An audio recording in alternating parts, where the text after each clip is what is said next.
Welcome into Inside Carolina's live game plan podcast. Heels and Ducks in the Holiday Bowl, sponsored by Johnny T-Shirt and JohnnyT-Shirt.com. All right, boys, it is game week for the last time in 2022. Carolina and Oregon, Wednesday night, 8 o'clock Eastern time from Petco Park. Greg, I'll come to you first. Let me take this stream starting soon banner out since we have begun.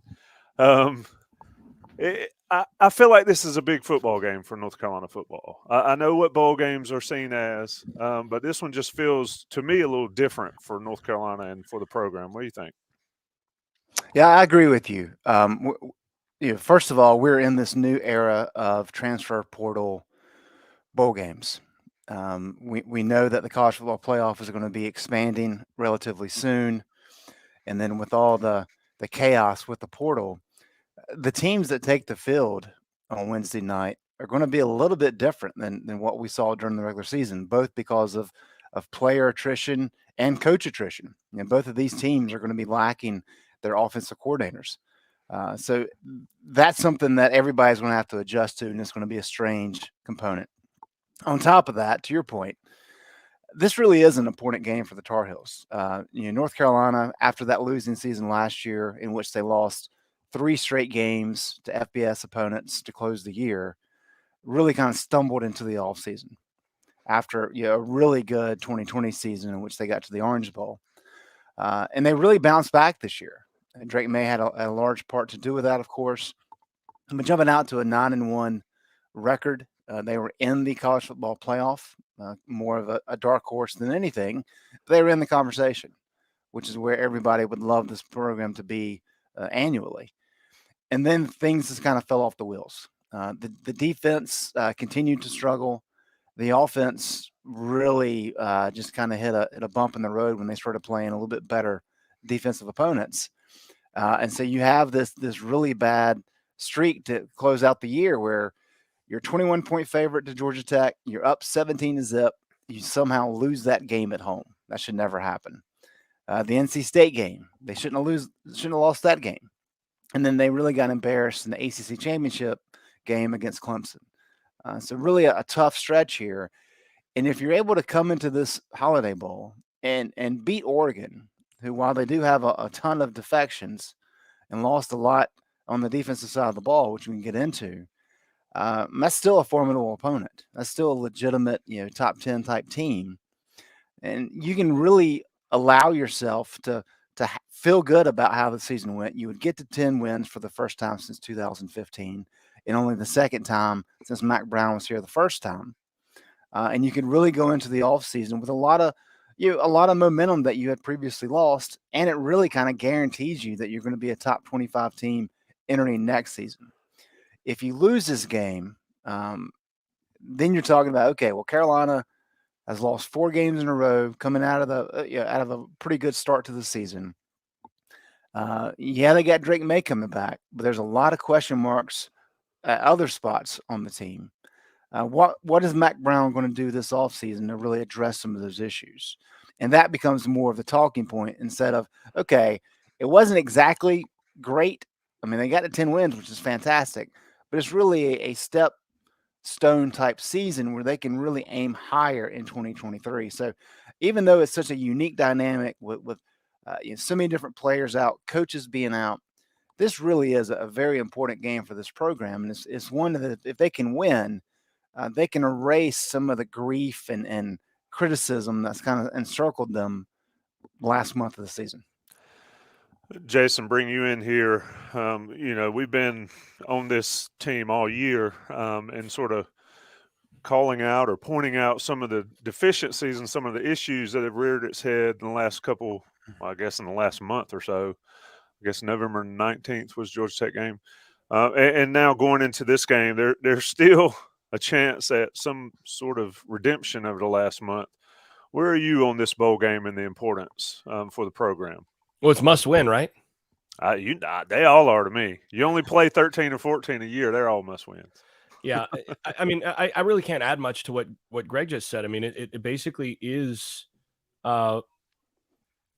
it's a game that in terms of your goals for the season and all of that is not really toward the top, but in terms of program direction and the just general buzz about the program, it's really important.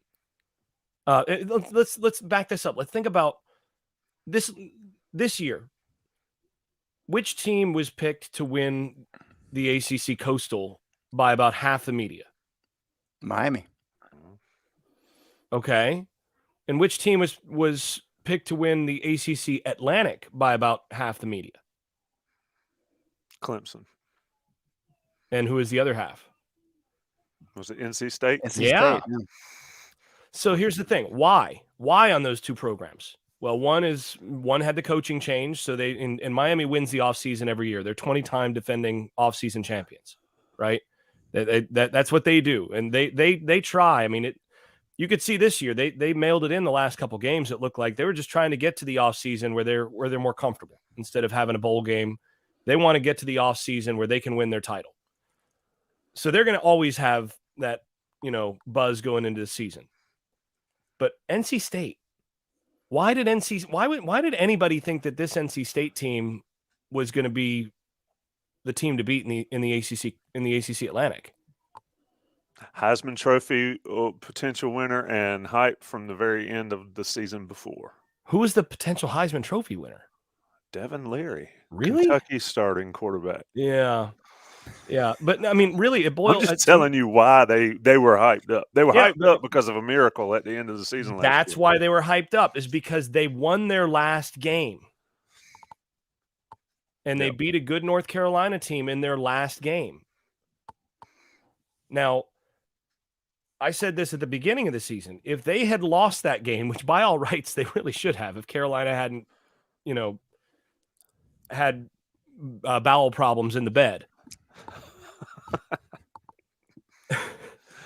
If Carolina finishes that game out and wins that game, then NC State is picked to be third, maybe in the ACC Atlantic.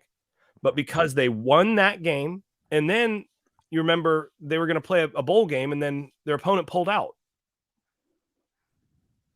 And so the last thing anybody remembered was them winning in their rivalry game and finishing the year on the upswing. And what happens every year is the way a team finishes the prior season it basically that trajectory ends up being the way that everybody talks about that team all off season, because it's the last thing everybody remembers. And this is why, even though bowl games are, at this point, people regard them as exhibitions or whatever, they're still really important in terms of establishing the messaging and the perception of your program. Because everybody talks about that bowl win for the next 6 months, 7 months. And when you're when you're recruiting, we beat a pretty good Oregon team there at the end there. We're on the upswing now, when you're getting those visits. So that's why it's important. I think you have to, as a coaching staff, you have to put extra into these games, and you do everything you can to win them, because not just because you're going out there. And I do believe, like, look, we're going out and playing football. You better win. You don't play you play to win the game. But because this, unlike most other games that are on your schedule, is one that's going to impact the way people talk about you for the next 6 months when there's no football. 100%. Agree 100% with that. I mean, for a program, we'll say the bigger schools, Alabama, who cares that they lost? Didn't they lose to Utah in the Sugar Bowl or something? Or they've lost bowl games before when they didn't matter to them. But for North Carolina, I think it's huge. Some questions already popping up in the chat, and I know everybody's got responsibilities. So let's get right into the actual game plan portion a little earlier than we normally do in these shows. Greg, I did the opponent preview, and Bo Nix, who I've picked on saying Bo picks when he was at Auburn, generally to take shots at Gregory Hall, former Inside Carolina intern, he's been fantastic this year. Somebody in the chat said, does Carolina need to sell out to get pressure on him? Your take on Carolina's approach, Gene Chiswick's approach. Somebody also pointed out in the chat, and George Miller, this is too soon. Last time Chiswick coached a bowl game, Baylor, and I won't read the rest of it. What do the Tar Heels do to slow down Bo Nix? Oregon's susceptible on defense. We'll talk about that. But offense, they're pretty daggone good. They are. They're really good. And Bo Nix is a huge part of that. Kenny Dillingham did a fantastic job with kind of getting Bo Nix settled down. But look, if you watched Bo Nix during his time at Auburn, and Gregory Hall would provide us a lot of hair pulling and in his descriptions about Bo Nix's time as an Auburn quarterback, is that he could be really good and he could be really bad. And he very much was a roller coaster type player. And a big part of that is we talked about Sam Howell a lot, kind of being the gunslinger, taking chances when he didn't need to, especially with holding on to the ball too long. Bo Nix liked to play hero ball at times, and he would make passes that were just not very smart. And he would make decisions, trying to run the ball when he should have stayed in the pocket, all these types of things. And that's why when it worked very well. And when it didn't work that well at all. And that's why a lot of Auburn fans were so frustrated with him. Well, he goes to Oregon, and who built the offensive line at Oregon that he's playing behind? Mario Cristobal, who actually knows something about offensive lines. In terms of offense, maybe not, but offensive lines, yes. Oregon this year has allowed 4 sacks all year long. When I read that, I was like, that cannot be accurate. And the first sack of the year was for a 1-yard loss. So when Bo Nix has time and he's got a great offensive line in front of him, well, guess what? He doesn't have to play as much hero ball, and he can actually take his time, and he's not pressured, and he becomes this Heisman candidate at quarterback. And that's what we've seen this year. Oregon's 4 sacks leads the country. Next closest is somebody with 7. Georgia. Is Georgia with 7? Do you know, by the way, when those sacks occurred? Probably all of them against Georgia. That's what I was going to say. I mean, how many of these have happened since the Georgia game? I think I read also that they credit one of those to a back. So the offensive line's actually only giving up 3. Not that there's that much. And somebody said, should Carolina sell out to get to Bo Nix? I don't know if that's the answer. Go ahead, Greg. I'm sorry. Yeah, so I think that presents the challenge there. And to kind of build off of that, when you look at passing pressure, I mean, every quarterback, and we've talked about this for years, they're typically elite when they're kept clean if they're really good. And even the elite guys, when they face pressure, they're a step down at least. And that's the key for the really good guys. They're elite when they're kept clean, and they're not that bad when they're pressured. And that's what Drake May has been. That's why Drake May has been so good this year, because he is elite when kept clean. Bo Nix, because really he's done such a good job staying clean. I mean, he's been pressured 21% of the time this year, which is phenomenal. But he's got a better grade under pressure. He's 81.9 than he does when he's kept clean at 78.5. So I understand the idea of kind of getting pressure on Bo Nix, but what Bo Nix does so well is that he sets up the run with the pass, and he's able to set up the pass with the run. If you come after him and he's able to get away from you because he is a good runner, that really just kind of exposes you and he can take advantage of you with his feet. So I think it's more about kind of keeping him contained instead of trying to get after him and getting a lot of pressure on him. Yes, if you can do that with 4 guys, by all means, have at it.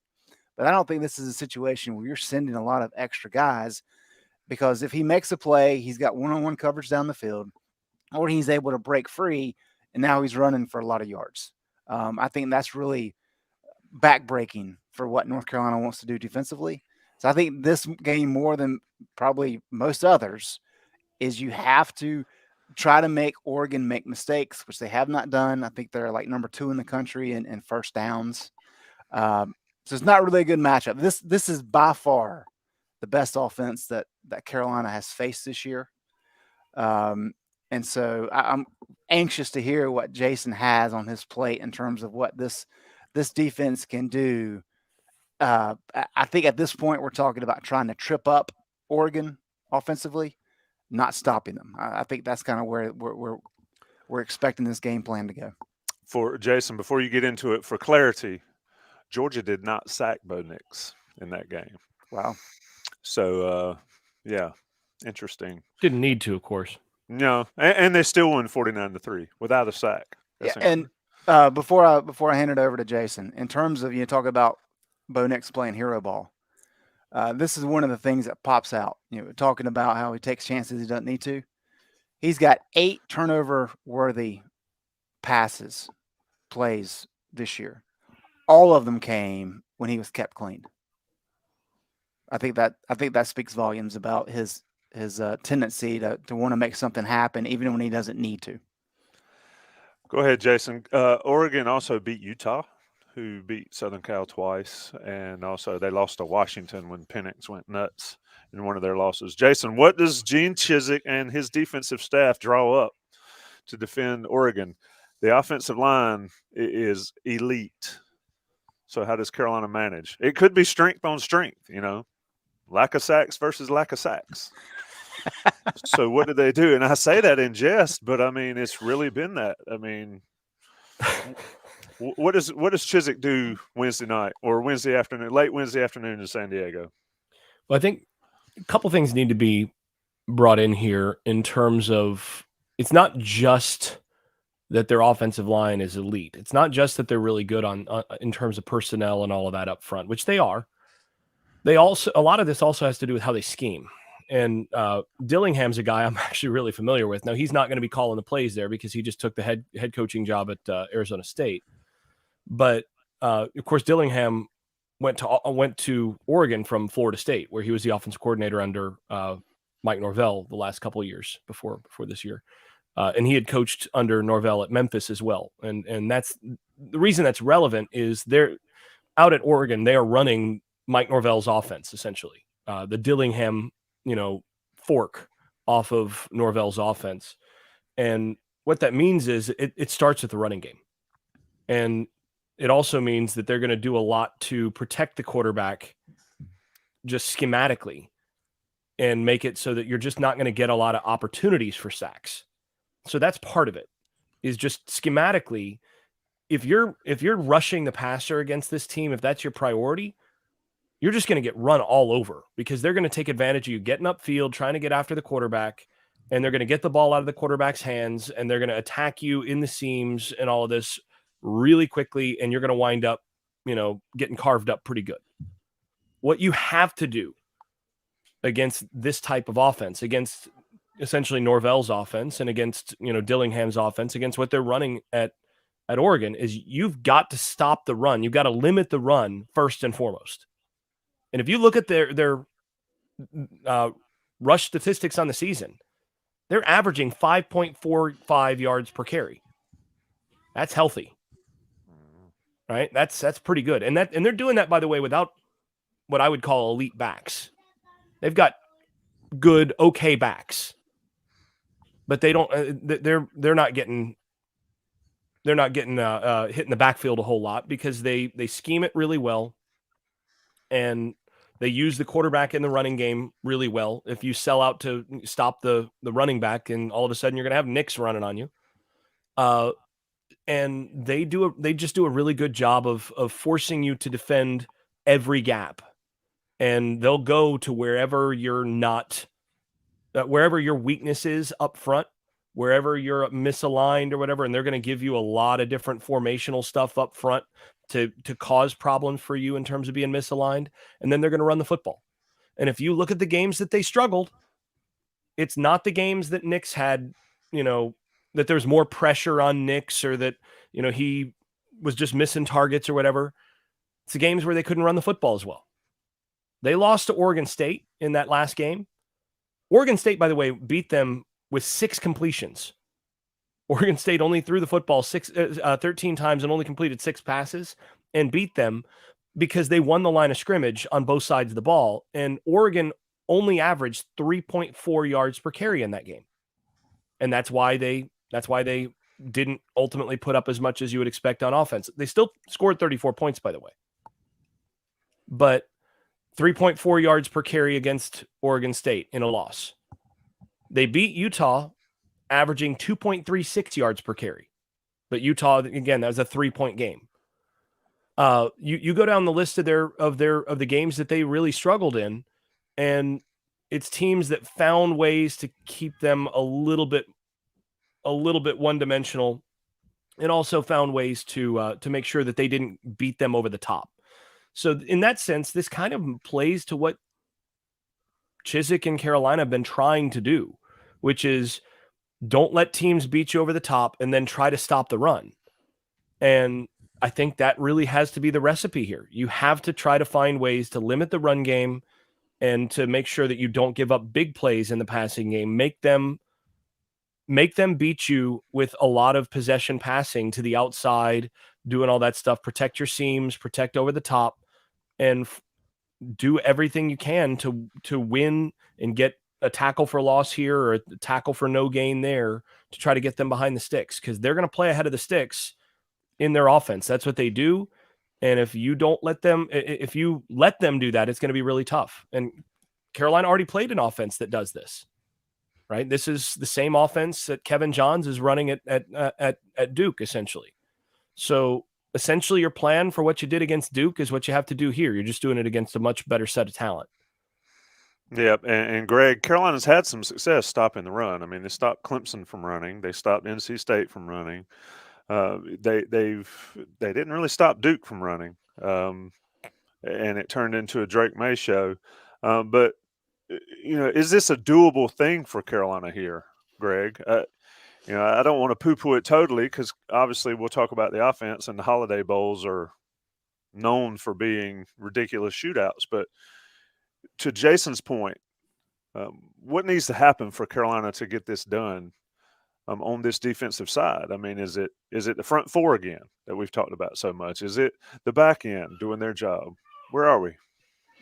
I think it's everything. With as much as this defense has struggled, I mean, I can't stress enough the fact that Carolina has not faced a unit like this, and I think that's a challenge. That's a concern. And I go back, and I'm not equating this to 2015, but I think the background is relative. In 2015, when Gene Chizik came the first time, he was up front and saying, look, this is a process in terms of implementing scheme. It's going to be very based our first year. We're going to add to it the second year. It was really that third year in 2017 where in the preseason, John Papucha said, all right, we finally have everything in. This is a process. And Gene was very adamant that everybody was going to know their responsibilities before we started adding more to it. And when I asked Gene about this same approach this offseason, back in the spring, he said, yeah, it's going to be the same. That's kind of the idea. I would imagine that there's more in place than what there probably was in 2015. But the reason I bring that up is when Carolina got to that bowl game against Baylor, and Baylor mixed things up, they were down to their basically a wide receiver turned quarterback, and they didn't have their top wide receiver, and so they really relied on that run game. And the word coming out of the Keenan Football Center after that game was, look, like they were literally drawing up plays in the dirt on the sideline because they did not have enough defense in to adequately defend what Baylor wanted to do. I imagine Gene understands that Oregon is going to do what they do, and they do it very well. So there's been some extra pieces kind of put in, I would hope. I would assume so. But this is going to be just a big test. So I think it's up and down the board. And I think more than anything, what Carolina has to do very well is you got to eliminate the catastrophic plays. You can't give up the massive chunk plays down the field in the passing game. And you have to tackle well in space. And if you can do those things, you have the opportunity to get off the field on occasion. I think Oregon's going to score points. That's what they do. That they've done it very well.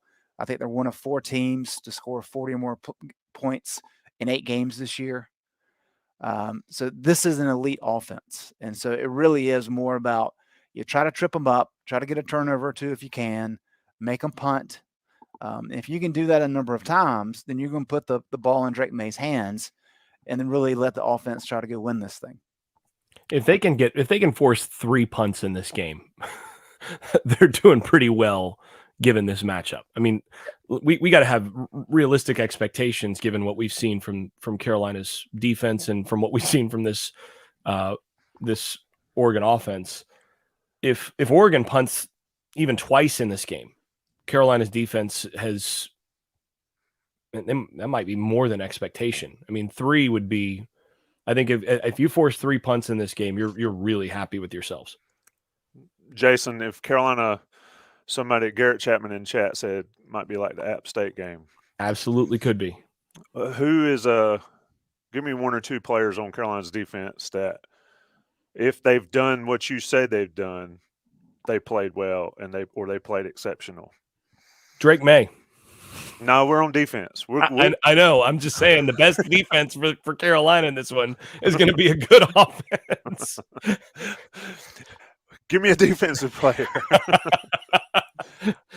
I think really the 2 corners have to play really well in this game.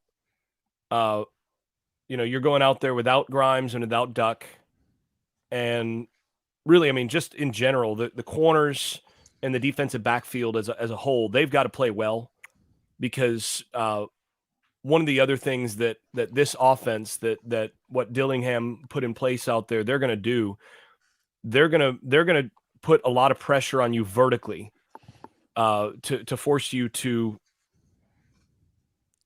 basically be able to defend the whole field, and they're gonna be able to throw those well. The thing that I might be most concerned about if I'm Chizik on this is the way that they've thrown the post route really, really well, and they've put a lot of pressure on inside coverage players on some of that deep stuff. So you're looking at matchups where you're getting safeties having to cover your number 1 or number 2 receiver on a post out of a slot position. That's not been a good thing for Carolina this year, right? You're looking at safeties 1-on-1 having to cover downfield on a vertical. That's not gone well. So to me, it's the defensive backfield that has to absolutely be sound. They've got to make sure that they're just not letting guys run free downfield and make big plays. So, you're okay with them, with Oregon getting your 30, 40-yard play here and there. What you can't let happen is those turn into a 57, 65-yard touchdown. You've got to give yourself chances to force field goals. You do. And I think that's what this game comes down to, is you've got to find ways to make tackles on the back end and to be sound enough on the back end that they're not just shelling you over the top for walk-in or run-in touchdowns in the passing game. And also when they get, run plays that are down, that are into the secondary, you got to make those tackles so that once you get into the red zone, is there a way that you can force a field goal here or there? I think that's what you've got to do to win this game. You've got to force some field goals. You've got to force them to actually not score touchdowns from outside the red zone. And then when they're in the red zone, you've got to force some field goals. I think that's how you've got to do it in this game. Yeah, Tommy, Carolina has faced 5 top 50 offenses, according to FEI, which is per possession scoring advantage based on adjusted opposition. Those 5 games, Carolina has allowed 41.4 points per game. And I know a lot of people don't like to count the App State game for whatever reason. So if we remove the App State game from the equation, against the other 4 teams, Carolina has allowed 36.5 points. So very much this is a game where if you can hold Oregon under 40, I think you've done about as good of a job as you can. Yeah, a couple of points I'll make. If the ball hits your hands, you have to catch it. And if it's on the grass or on the turf, you have to pick it up. And Carolina cannot let dropped interceptions, missed opportunities, getting some fumbles. If Oregon puts it there, they got to take advantage of that. So we're going to take a break, and we'll come back and we'll revisit the Drake May portion of the program. This has been the game plan. This is the game plan, sponsored by Johnny T-Shirt, JohnnyT-Shirt.com. The holidays are over. or at least Christmas is over, but Johnny T-shirt's still there.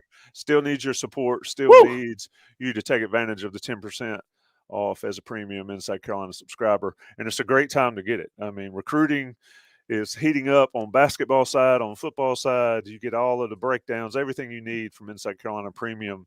If you didn't get it for Christmas, use some of that Christmas money and get it. It's worth it. And then you can save money at Johnny T-shirt and JohnnyT-shirt.com. National Guys Pay the Bills. It's 9:30 in the morning on a Tuesday.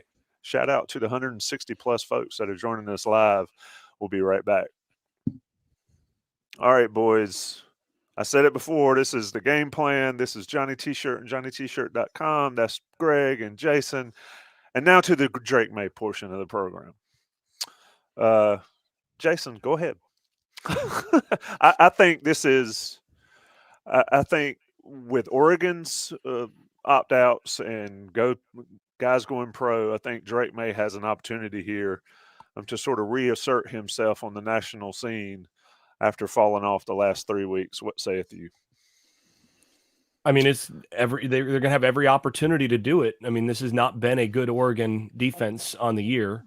Obviously, Dan Lanning is no fool when it comes to coaching on the defensive side. I mean, he was the defensive coordinator for Georgia last year.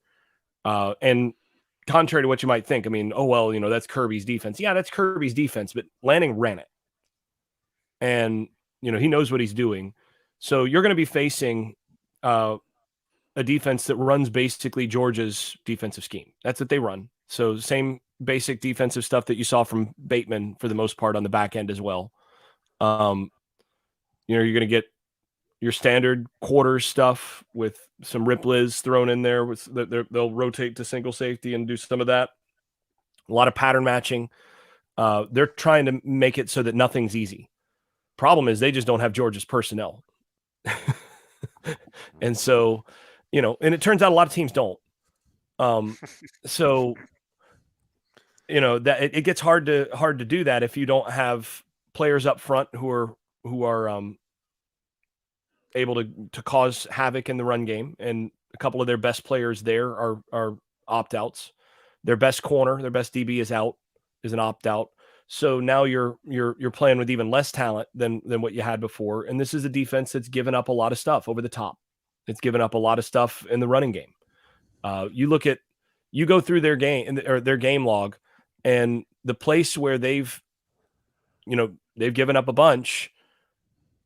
Oregon State averaged 6.23 yards per carry, Utah 4.3, Washington 5.8, UCLA averaged 6.2, and that actually is an offense that that one's a number that's relevant because they ran a lot of the same sorts of things that I think you're going to see Carolina run in this game. So they've been vulnerable on the ground, and then that's what's set up a lot of those problems in the air for them, is that teams have been able to run it well enough to be multidimensional, and then they've faced a bunch of good quarterbacks, a bunch of decent quarterbacks out there in the Pac-12, and they've given up a lot. So I think there's an opportunity for Carolina here to put up a lot of points. This, to me, looks like a traditional Holiday Bowl. I mean, what Greg, do you know what the record is for most points scored in a Holiday Bowl? I do not. It's got to be high. We'll look it up. I'm looking that up now.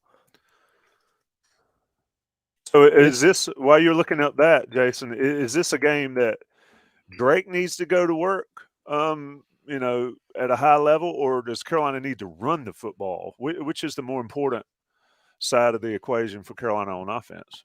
I think actually in this case, because you have Drake May, because you know what you're going to get in the passing game in general, I think the first thing is making sure you run it well enough that you're giving him opportunities to throw when, sort of in rhythm and in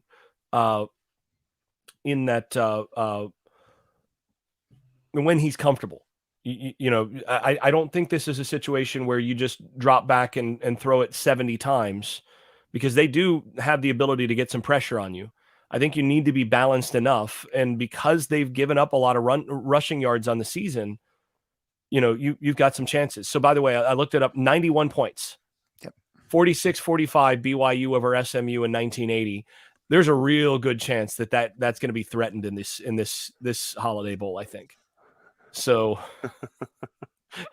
it'd be fun to watch. Yeah, we could be looking at a game that's something like 52-45, given the two offenses and defenses that are playing in this. So, but yeah, I think you've got to be multidimensional enough. You've got to run it well enough to let Drake May then be Drake May on your terms, rather than basically doing it because you have no other choice.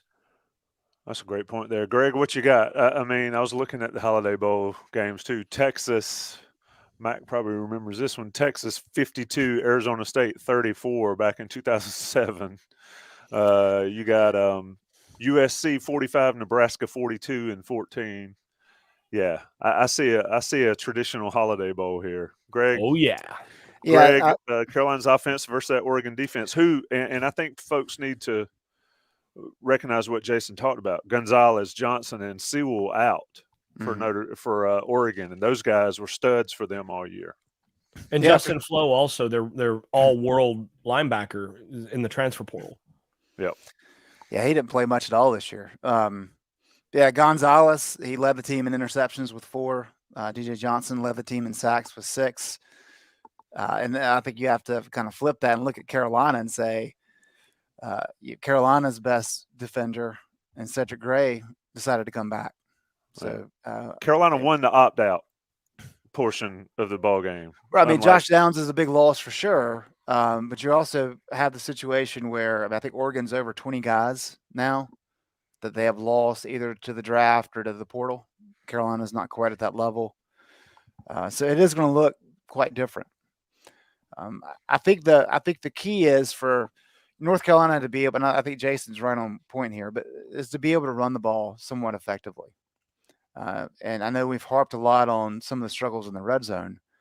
I mean, they've struggled the last couple of weeks. Again, granted, they played good defenses of being able to generate much of a rushing attack at all.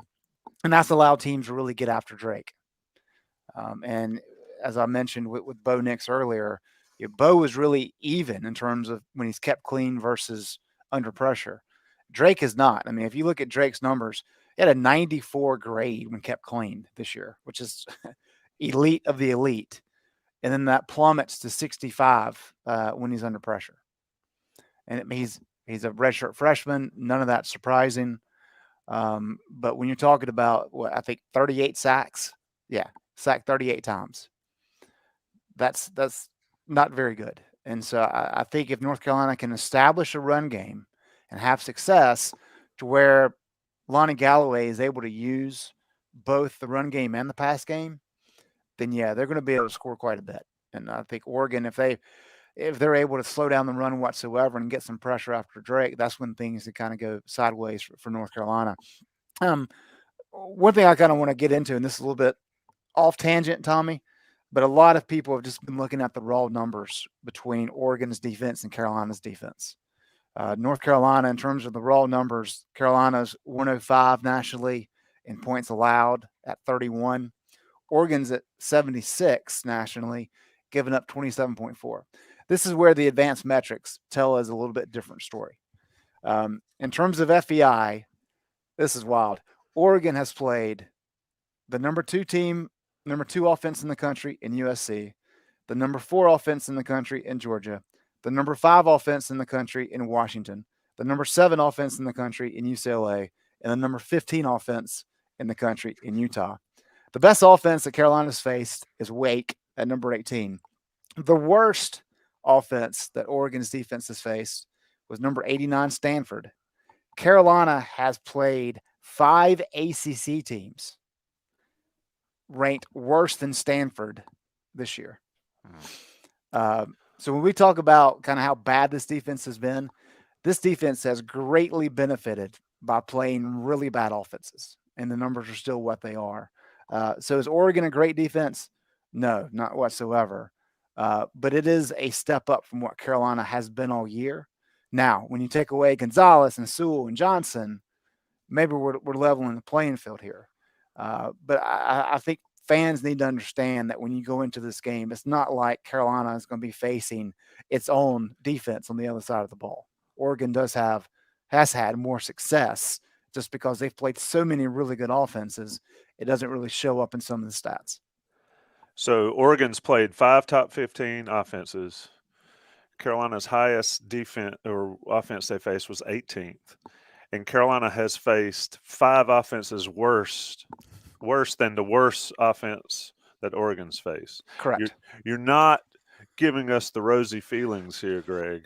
I'm just trying to set the proper perspective. Now, having said that, the teams, it's not like Oregon has shut down these offenses that I listed out. And that's why some of the numbers aren't very impressive. Sure haven't. So Carolina has an opportunity to move the ball. I just think it's going to be a little bit tougher probably for Carolina to move the ball than it is for Oregon. And look, you have to play the game. We can't just look at the numbers. And that's why I really think it's important that if Carolina is able to do a few things well, if they're able to maybe win the turnover battle, if they're able to force an extra punt or two, if they're able actually to run the ball a little bit better. I mean, running 4 yards per carry versus 3.5 yards per carry is a big difference. So just little things like that along the margins is where Carolina has to really excel, and that gives them an opportunity to potentially win this game. Let's start wrapping up this, but I do want to ask this question, Jason.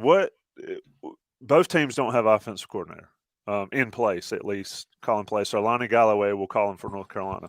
What do you think we might see any differently than we've seen all year? I mean, everybody talks about bowl games or, trick playations and all that kind of stuff. I mean, Lonnie Galloway calling plays, how does that change things if it does?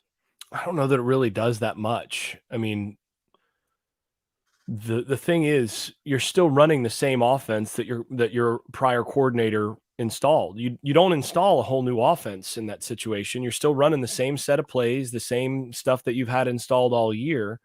You might just have a couple additional wrinkles. I mean, and you always do for bowl games and that sort of thing, just because you've got extra time to prepare. So as you're installing the specific stuff for that week, well, now you got extra weeks to prep. So, you can install a handful more plays, some specials, as they call them, with some, wrinkles in there and all of that you keep in your script. But I don't really expect a ton different in that regard. I mean, some guys, I mean, there's some stuff around the edges that you can change where, some guys will tend towards, never met a pass play that they didn't like. And others, are a little bit more balanced by nature in that respect. And so to some degree, game day play calling can be affected on that, a few additional runs or a few additional passes based on who's actually calling it. But for the most part, there's not a ton of difference because you're still going through the same preparation as a staff. You're still establishing that, like, okay, this down and distance against this personnel group, this point on the field, here's the play that we're most likely to run. Here's the, set of 4 plays that we've got for these situations, and we'll cycle through those. It's still pretty much the same sort of thing. So I don't expect a whole lot of different stuff for this one. I mean, you are obviously losing the comfort level as a play caller that Longo could get into a rhythm at times. And so you do lose that. But it's a bit of a black box as far as both teams are concerned in terms of that aspect of it. But in terms of the offense that you're going to see the same offenses that have played all year. Yeah, Tommy, what Jason just said, I think is very important for listeners to understand. This is not the old school type of offense that is run nowadays, where it's John Shoop's a great example. He's got this mad scientist, super thick playbook where he's flipping through the pages and he's trying to figure out what plays to call on any given down. But we're past that. And it really is. There's so much prep that takes place during the week in which the coaching staff decides, all right, well, look, when we're in this situation, this is the handful of plays that we're going to run here. And when we're on 3rd and short, this is the group of plays that we're going to call here. And you really just, when you get to game day, it's not like you're saying, well, it's 3rd and 3. What do we do? It's okay. Well, we've got this group of plays. We're going to go. We've got this formation they're in. We like this. We're going to pick A. Or we're going to pick C. And that's a lot of what it is. Now, as Jason said, you do have the rhythm component, which is where I think you're going to feel a change most at all. But in terms of the actual play calling, a lot of what Carolina and Oregon are going to be doing is what they've been doing all year long. And it's kind of the same setup in terms of preparing during the week. Fedora talked about it a lot. Fans didn't like it because it's kind of the leading edge of this coming into North Carolina. But he was very much like, it doesn't really matter who's calling plays on game day, but we know exactly what we're trying to do. There's only a handful of options here. It's not as big of a deal as you people want to make it. And so I've been beating that drum for 20 years. So there is a little bit of an art to it, but I think now it's gotten much more to where it's kind of a science. And it's very much in this situation, we know these are our options, and that's what we're going to do. And that works that way on defense too, by the way. It works that way on defense. Yeah. Where, they if you go through, and I've got, some of Brent Venables, for example, old prep sheets for a given game. And, I ought to actually use this as an example during the off season for how this works. But it basically has, okay, this down and distance from, this area of the field. And then it's got breakdown of that team's formation tendencies, this percentage of this percentage of this percentage of this percentage of this. And then that trees out to, okay, if they're in this personnel grouping from here, here's the 3 highest percentage plays that they've run from here. And they're calling their defense, and then they've got their defensive calls off of that. So it's basically a decision tree of, okay, they're here on the field. Here's their 3 highest percentage things out of this personnel grouping from this point on the field. And then, here's the low percentage thing that they've done a couple times to take shots that we need to be aware of. And it's on the sheet. And then they've got their calls that are designed to go against that. That's what they do. Everybody does it this way. Nearly all the play calling prep is done before game day. If you're doing it on game day, you're unprepared. Yeah. And it's sort of what we talked about, tendency breakers and things like that happen. I asked Chizik about that at one of the press conferences about the personnel groupings on 3rd and 9 versus 3rd and 4 and all that kind of stuff.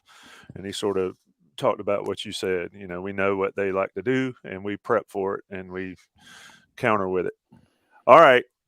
Let's do some predictions. Jason, I know you got other obligations here in a few minutes, so let's get out of here on time like we always have. Who am I going to start with?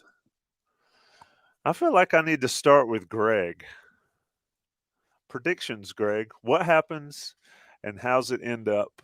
I guess 8 o'clock Eastern on Wednesday night on Fox with Gus Johnson on the call. I think North Carolina comes out better than they did against South Carolina in the bowl game last year. I think they were embarrassed about what happened in Charlotte. I think this is a little bit better team than what they showed in that game and really showed the last 3 games of the year. I do think that Oregon, and granted they've lost some, as we've talked about on the defensive side of the ball. I think Oregon's probably the best team that they will have faced this year. And I think that offense is going to be just a little bit too much. And I think Carolina plays well and they have a respectable performance, but it's just not enough. So I've got Oregon winning this one 42-31. All right. That's real close. That's probably the under, isn't it? It is. Just barely. Over under is 75. So, that's just barely under. And I think Oregon's favored by 14.5 last I checked. 13.5 from what I'm looking at here, but it's been 14. It's been hovering in that range. So I'm with Greg here by and large. I think this is a poor matchup for this Carolina team. It's not a game that Carolina can't win. I've said this from before the season. Before the season started, I basically said, look, any game that Drake May is going to play quarterback, you're going to have a chance to win. I still believe that. I believe that before they played a game this year. As long as you've got that guy under center, as long as you got that guy taking snaps, you got a chance to win every game. But everything's going to have to go just right for Carolina to win this game. I think just in terms of matchups, this is a team that's played offenses that are better than Carolina's offense, and it's won a couple of those games. And it's a game and it's a team that Carolina has not played an offense anywhere near as good as Oregon's. The thing that gives you the most hope is all the players that are sitting out for Oregon's defense, which gives you the hope that you can score enough points to make this a shootout and win that way. But ultimately, I think the team that is going to be able to get a couple stops here and there is the team that has shown the ability to do it this year. And I think that's more likely to be Oregon. I think it'll be a little higher scoring game than what Greg's got. So I'm going to go with Oregon winning as well, for a lot of the same reasons.